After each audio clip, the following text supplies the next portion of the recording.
The boards gave way beneath a pair of boots, and something old and dry whispered back, not wood, not root, but the hollow clack of knucklebone. They found it in the grey hour, when the mist still clung like a secret to the hill. The sheriff's lantern revealed a knee-deep pit of bones, shoved under the kitchen planks, curled into the dark as if someone had tucked them there to sleep. Not animal, the doctor said with fingers gone thin, and the word left his mouth like a prayer misplaced. When the preacher stepped into the yard and read the names on the slate markers behind the house, his hand trembled so that the Bible slipped and fell open on its face, spine broken. The names matched in a way the tongue had no law for. The same surname folded into two columns that should never meet. He left before the sun rose and never came back. Records kept by men who liked neat lines and ink. Straight dates were changed. In that county, like something invisible, had the power to edit paper. Deeds were amended on foggy afternoons. Census sheets rerouted into basements. Petitions left to stain in drawers. Yet one certificate, thin and stained, thumbed by a clerk who had gone to his grave, survived. On it, only a single name sat where others would have written father, mother, witness. A name in a hand that seemed to have been written with a trembling intent to erase itself. It was not a proclamation so much as a claim, an identification meant to persist when all else was softened by ash. It became the seed that refused to stop. There are places that fold inward on themselves, where gullies and ridge lines become corridors and the mapmaker's compass falters. The township lay in such a valley, a place that the railroads bypassed and the state gazette forgot to note. People there were slow to leave their fields. They kept to bloodlines and fences, to winter cellars popped with moonlight and family names said like spells. In such places, rumor is the closest thing to truth, because rumor has teeth. The story that followed the bones beneath the boards was not new in its elements. Bones, odd portraits, lonely women, strange rings carved from wood. But the way the town tried to forget it transformed rumor into its own kind of architecture. Stoops sealed with tar, letter trunks burned, whole names struck from ledgers. The first witnesses were tethered to the story by fear rather than loyalty. Neighbors who had once traded eggs and gossip for decades turned their faces away. One woman who had sung lullabies with the mother's voice later swore she had heard music like whittled glass coming through the eaves. A duet of voices at different pitches but the same word. Men in the tavern put their fingers on the table and would not meet each other's eyes when the house was named. They called it the Hollow, and whenever someone said the name aloud, the speech turned thin. The thing beneath the floor, whatever it had been, had made a claim on the geography of their lives. It had left a wound in the place where names should be steady. If you are listening now, tell me, which city holds you and what hour marks your clock? Speak it softly in the mind. The question is less for record than for ritual. Place and time alter the reading of a story. A tale told in the deep of night finds grooves in the ear it would not carve by light. The whisper of city and the number of the hour. These small confessions arrange the listener among the living. And the living are a fragile audience for what follows. The house stood at the limit of an old lane, where the hill broke into scrub and the road spilled down toward the river. It had no architecture one could easily put a name to, not a cottage, not a manor, but a series of leanings and additions that looked as if time had leaned itself against itself and slept. Locals spoke of it in the past tense, as if naming something dead shortened its reach. On maps older than 100 years, the property was little more than a wash of ink. Surveyors had drawn a boundary and left a blank inside it, as if even cartography respected an absence there. The region had a way of keeping births and deaths close to the chest. Families did not bury their misfortunes in anonymous graves. They stacked them beside the house and kept headstones so close together that the roots tangled. When harvest failed and men took to new towns, women remained, not from want of leaving, but from habit and from the sheer weight of memory that makes a home into a chain. So it was with one family who lived near the top of the lane. Their name could be found inked in the margins of many ledgers, but never with public pride.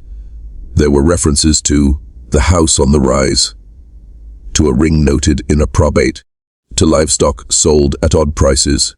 There were not, however, simple explanations. In the county archive, a yellowed plat drawn by a hand that shook at the edges shows a ring of stones around a plot labeled only by a single initial. The adjacent pages, smeared with water and time, include an inventory of objects moved out in haste, a cupboard, 2 chests, broken chairs, and a small carved ring of wood. Men who kept such lists used punctuation like armor. Here, the scroll dissolves, as if the clerk had been looking away. Beneath that marginalia, someone had penned, very small, not to be spoken of. That injunction, legal, domestic, personal, traveled quietly through households. It constructed silences where once there had been ordinary noise. Porches creaked, but no laughter. Children played in yards that did not share toys. The hill acquired a reputation, not of monsters but of secrecy, and secret is its own kind of gravity. At the center of the hush were 2 people who belonged to each other in ways a ledger could not hold.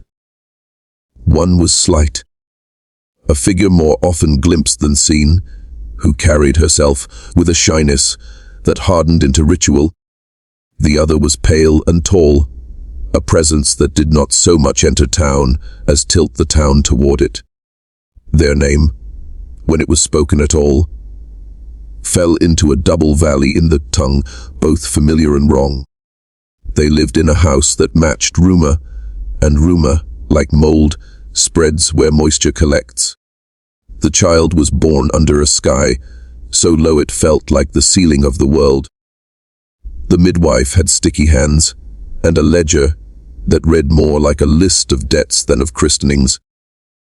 She wrote the date with a hand that trembled as if the ink might catch fire. The mother, who had not been married in any way the town would bear to speak of, carried the child as one carries a lit torch. Close, guarded, both protective and defiant. The ledger listed the mother's age and, in the column for father, only an empty line. That absence became a question mark that settled into the community like dust. They named the boy by a name borrowed from old family stories, something intended to tether him to the land. He grew in the house like a coiled thing, quiet at first, then precise. People remembered him as a small thing with an old manner, a child who watched like a ledger watching balances, whose gaze catalogued the world before his hands did. He did not run with other children. He did not learn town games. He had his own small ceremonies. He would sit for hours in the shed, polishing something no one saw, or walk the boundary of the property at dawn and stand with his face turned toward the ridge, listening as if to a broadcast only he could receive. Neighbors whispered that the mother moved differently after his birth, as if the world had altered the way she bent. She began to buy double portions at market without explanation. She started to buy candles in numbers that did not align with the household's light needs, once a week, sometimes in the dark, sometimes in the rain. She would set a tray on the windowsill and leave a chair for the son, though no other guest was expected. passers-by saw the boy always at her side. But there was an intimacy in his small gestures that made people uncomfortable. He would place his palm on the same spot on her wrist repeatedly, as a man might with another man's property, steadying a promise. The child's oddities multiplied not in sudden bursts, but in patient accretion. He spoke rarely, and when he did, his words came like coins, dropped onto a roof, clinks that meant more than their sound. He was taller than boys his age, his bones stretched in strange proportions. Those who observed him for long enough, the postman, the woman who took in mending, a schoolmaster who scribbled notes in his spare hours, said the boy aged like something wound too tightly and released. A face that kept the stamp of childhood, while the hands and voice aged past it. An oldness in the way he smiled that unsettled mothers. There were other things, smaller and darker, which found their way from the house into local law. Dolls appeared on the ridge. Not toys, but crude figures fashioned from husks and bone. Each one bore a mark, a chip of carved wood nested at the throat. Sometimes neighbors would find a circle of feathers and teeth on the path leading from the house, or a string of hair wrapped around a tree. Livestock grew ill with no nameable disease, and the rough men who tended tractors whispered of a scent on the air near the property, a perfume like old cloth and iron. Children were told not to go near the lane for reasons their parents could not explain. Small instructions became religion. Small fears became law. The house itself was a thing of corridors that refused straight lines. An outsider entering it would have found rooms that led to rooms that opened only onto hallways, a construction that felt as if it were designed to confuse memory. Mirrors faced one another in narrow passageways, angled so that a person saw themselves, repeated like a staff of glass. Windows were shuttered from the inside, though the house was never cold enough to warrant it. Boards overlapped, as if to muffle the gaze from the outside. The family's neighbors called it the coil, and they put their names into their mouths with the same care as they put salt into provisions. Within, objects accumulated that read like a private liturgy. There were portraits arrayed in uneasy pairs. A woman at 19 and again at 30, each painting bearing the same careful line of the jaw. A boy at 5 and then at 20, the hair part identical down to the cowlick. Rings surfaced in pockets and drawers, small wooden circles hand-carved, worn thin at the seam. Each scored with the same lettering that meant nothing to outsiders. Once the local seamstress had taken a button from a scrap of lace and kept it in her workbox as a talisman. Later she swore she could not sleep because she kept feeling two presences at the edge of the room, a heat and a cold, as if someone had slid under the covers who did not belong. The behavior of the boy, by then a young man, acquired ritual precision. He would rise before the sun and walk a set path, his feet remembering the rote so that he could move without thinking. He spoke once, on a market day, to a man who sold clocks. The man remembered the voice afterward because it had two pitches at once. A throat that tried to be both boy and something that had lived longer. The townsfolk watched him as if he were a slow second hand sweeping around a face, inevitable and indifferent. Children claimed he did not blink. Adults later reported that he never seemed to breathe when they thought he should. Names and relationships in the house began to collapse inward. The mother's manner changed from reticent to possessive, or perhaps it was revealed as possessive all along. She called him by an endearment that sounded like a relic and a command. Stories grew of private rituals carried out in the hidden cellar, not violent so much as intimate, practiced like a litany with repeated words and objects arranged on a slate. A midwife who once tended the mother spoke of him like chanting beneath the kitchen floor, and of candles pressed into shapes that made no sense unless you read them as a script of insistence. The hymns, thin, circular, and always returning to the same phrase, were heard in fits by those who slept downwind. Outside, shadows lengthened as if the day itself learned caution. Neighbors avoided the lane at dusk.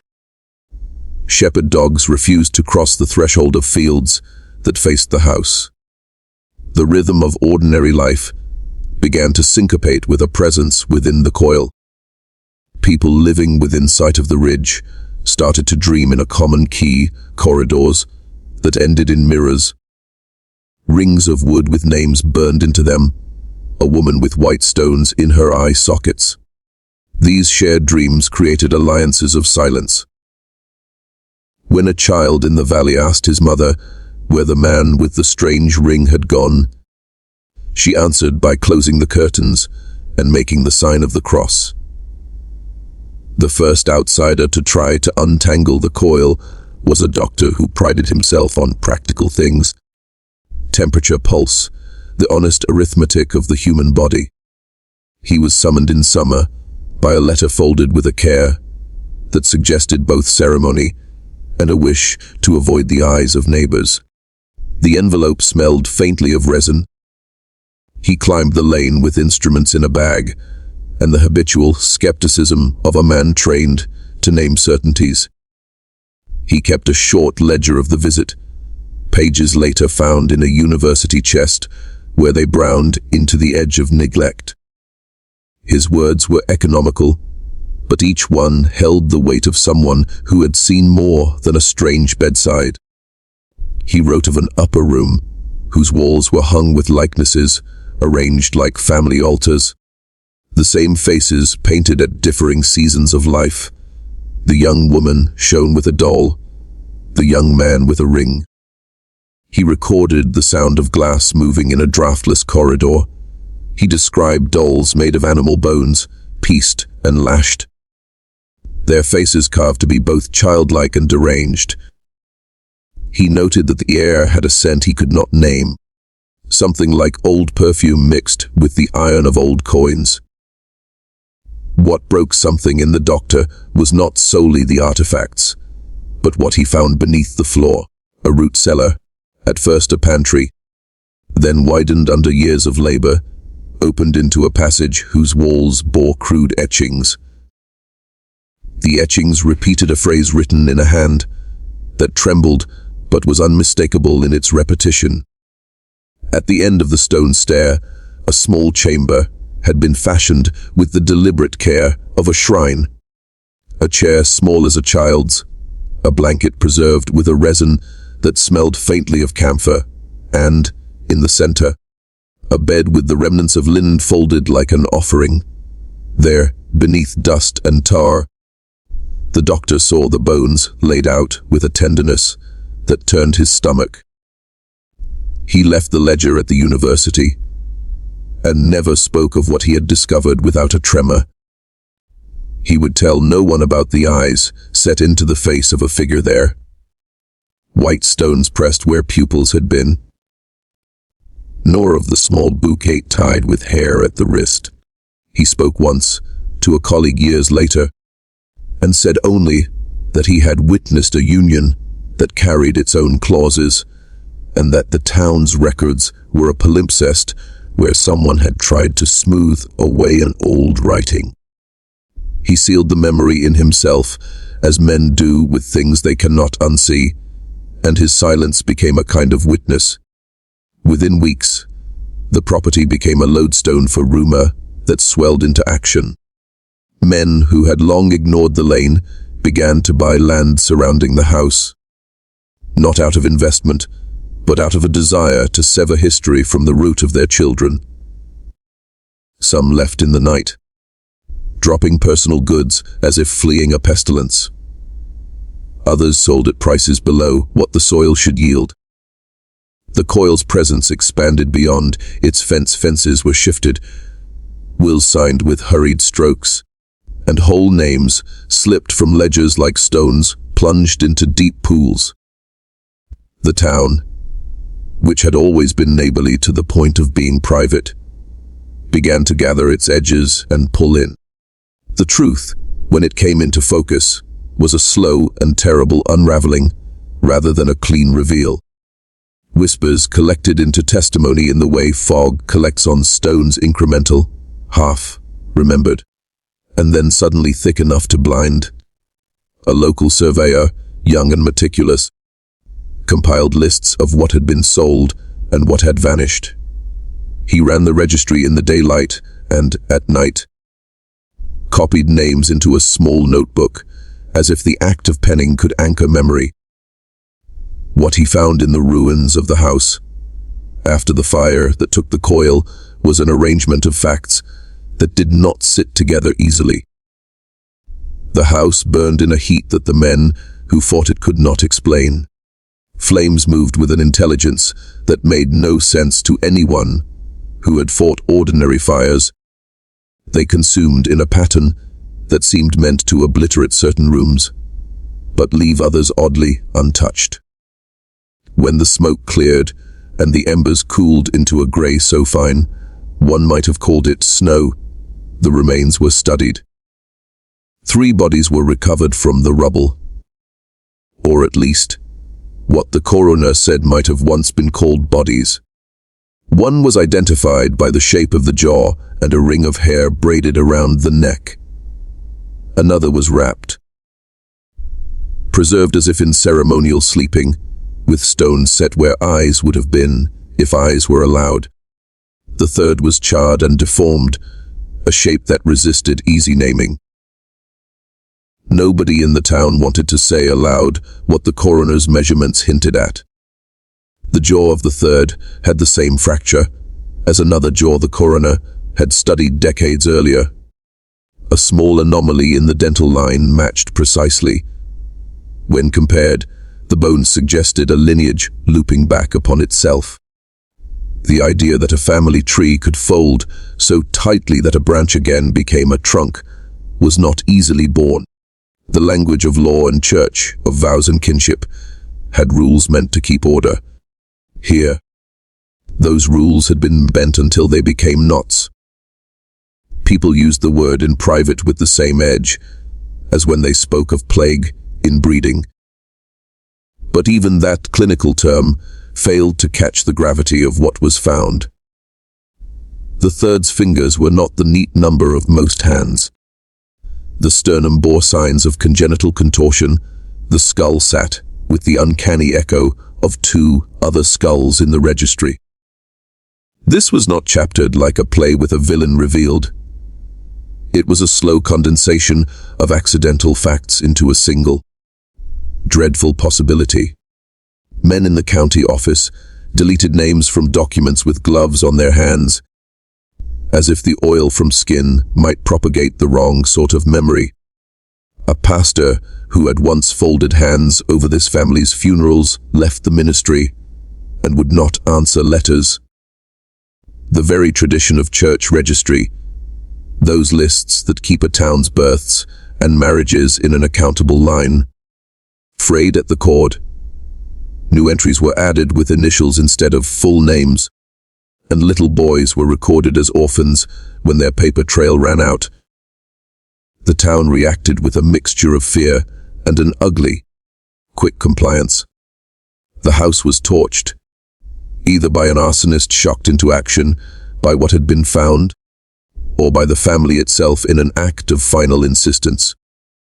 Those who watched say the blaze moved, as if someone inside had given it direction, closing doors behind the heat, letting certain rooms be eaten slowly, while others appeared untouched. When the last ember died and the ground cooled, something of the town's conscience had been seared. A new rule spread quietly. Do not keep rings carved from the wood of the ridge. Do not name the dead in public, and fold away photographs.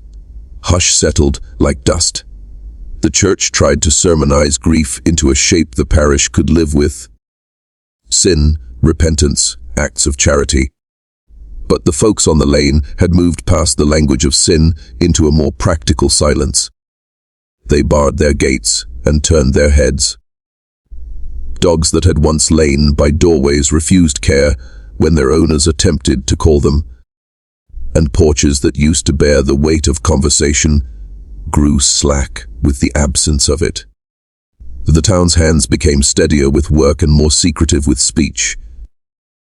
Amid that folding, an orphan appeared in the registry, a small record in the ledger where the town documented the children who needed guardians.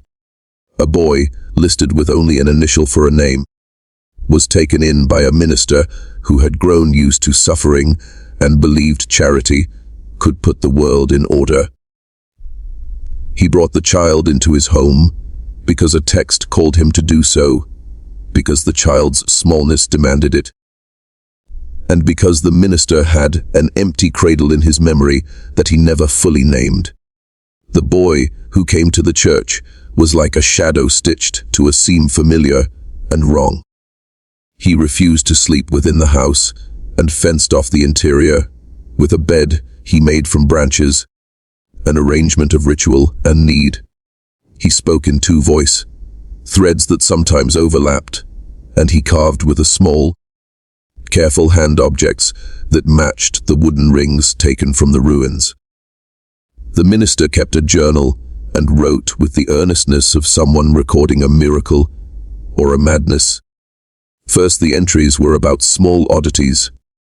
A child who did not warm by the stove, who hid bread in unlikely places, and then they deepened into a tone of alarm. The boy did not age in the ordinary way. He seemed to compress. His face morphed over weeks in small increments that any neighbor would have dismissed as the lighting, and yet the minister's notes acquired a sharp, suffocating line. He smiles like someone remembering an ancient joke. The night came when the minister awoke to find the boy at the foot of his bed with a scrap of paper clutched in wet hands. The words on it were smeared as if by rain, but one line was legible, a fragment of the phrase that the house had engraved into its private architecture. That paper tasted of ash and old wreaths. 3 days later, the minister's house burned. He was found in the cellar, positioned with the same postures as other sleeping bodies from the house, hands folded, eyes covered and pale. The boy was gone. Rumors, once loose and roaming, began to coil again around the ridge. The registry, where the boy had been documented, was later said to have been destroyed in a flood. People told themselves small rationalities, that the fires were accidents, that grief leads to strange acts. Yet the pattern, names erased, bodies found in certain poses, children vanished, kept its contour. A spiral of disappearance had begun to trace itself across decades. The town, caught in the outer ring of that spiral, believed that burning and burying would be enough. It was not. There are always the curious, the methodical, the people who fold their lives into lists and maps. In the late 20th century, such a person arrived on the ridge in the clean brightness of protocol. He was a graduate student, skeptical in the way of those who study mythology. He thought he would catalogue superstition and end up with a dissertation on local color. Instead, his notes collected like sediment. He began as a scholar collecting mentions in brittle newspapers and parish ledgers. He ended with a map that looked less like a chart of terrain than like the cross-section of a mind. His first discovery was small and bureaucratic. A notation in a land tax ledger about a well that had been filled in and capped with a slab. Curious, he found the slab and moved it. Below the stone lay a stair, stone curved into darkness. He descended alone with a flashlight and the appetite of someone who believes in footnotes. The room he found was circular and older than the house above it. Older than even the road. Mirrors faced each other in a way that suggested not vanity, but surveillance. They angled so reflections met in a corridor of glass. A chair sat in the center, child-sized, and the inside of the wooden ring carved from the hill bore a name. When he brought these artifacts into light, the artifacts brought him more than history. He found a ring with a name burned into it, an initial and a surname. He turned the name under the beam and felt suddenly very small, like someone who has stumbled into a congregation. The student wrote notes in an increasing slant of panic. He copied names from registers and plotted them onto a map. Where one might have expected the random scatter of accidents, a pattern emerged, a spiral. Every loss and fire and missing paper folding inward to a single point on the ridge. The more he connected, the less accidental the pattern seemed. He wrote a thesis proposal. It was denied as melodrama. He published a paper in a small journal. It gathered no laurels. But in the margins of his drafts, his handwriting went frantic. He drew faces with hollow eyes and rings on their fingers. He sketched a final figure with mouths stitched shut. Then he vanished on a hike not far from the ridge. His camera was found later, film developed in a lab that had long since forgotten him. The last photo was of a figure half, hidden behind a rotten birch, white fabric hanging like a prayer. The student's notes were found scattered in his car, pages torn and smeared, as if someone had read them and then refused the narrative that wanted to be clean. Those who read the notes later, other scholars, a neighbor who had once been a coal miner, remarked on a particular phrase that the student scrawled in the edges of his map. The blood runs back upon itself. He circled the line until the ink bled into a dark knot. The map remained, though, and maps resist forgetting. People who studied it said that the spiral had an almost mathematical cruelty. Disappearances clustered around the ridge in a fan that tightened with each generation. Where the town believed time had smoothed history into dust, the map revealed a stubborn geometry. There are families that keep their sins in trunks, and there are families whose sins seem to keep returning like a season. The ridge did not let go. It continued to be a place where birds would not pass, where dogs whined and left the road, where older women crossed themselves at the sight of a ring carved from wood.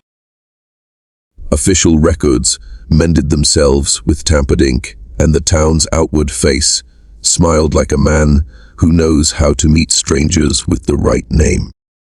But when the wind came off the hollow at night, you could hear, some say, a pair of voices singing the same syllable in two registers, like a single instrument playing two notes at once.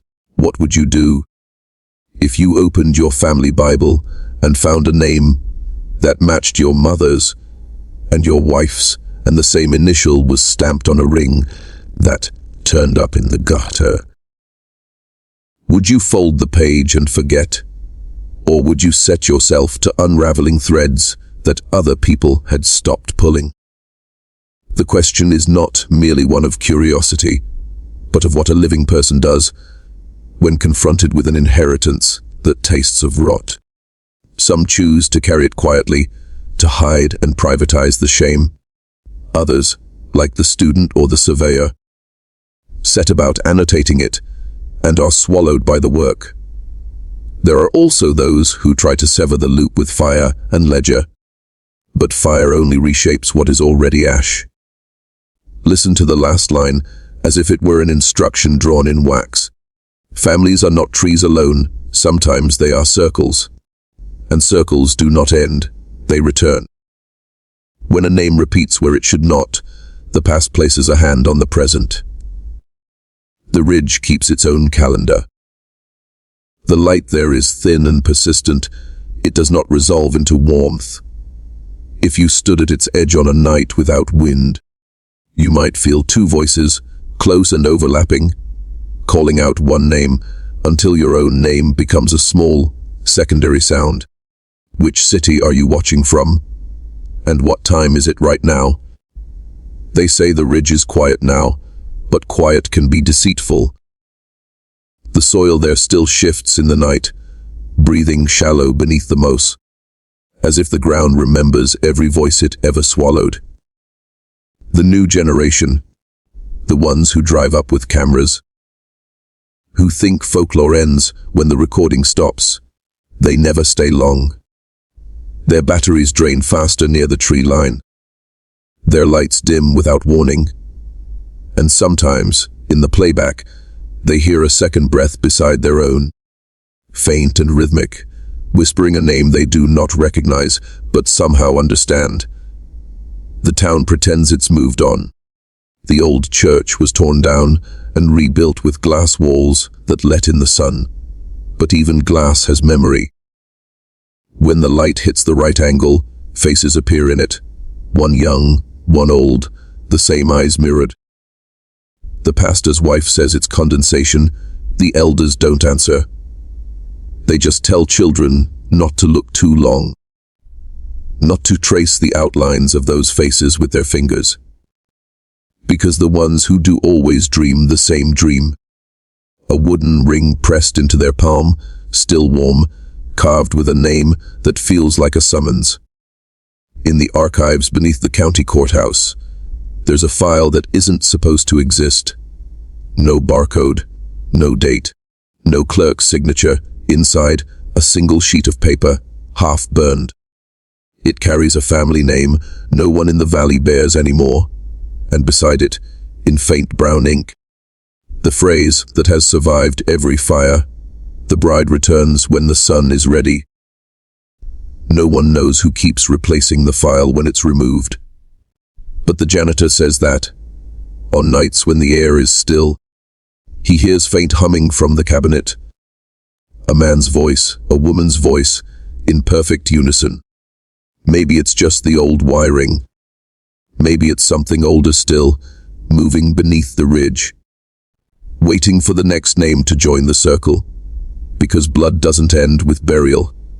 It seeps, it listens. It learns to speak again through anyone who dares to remember. And if you've listened this far, if your mind is still holding their names, then a part of the circle has already turned toward you. If someday you wake to find a small wooden ring on your doorstep, smooth and newly carved, don't touch it. Don't even look at it for too long, because once you do, you'll start to hear the song. Two voices, one calling you by name, the other teaching you how to answer.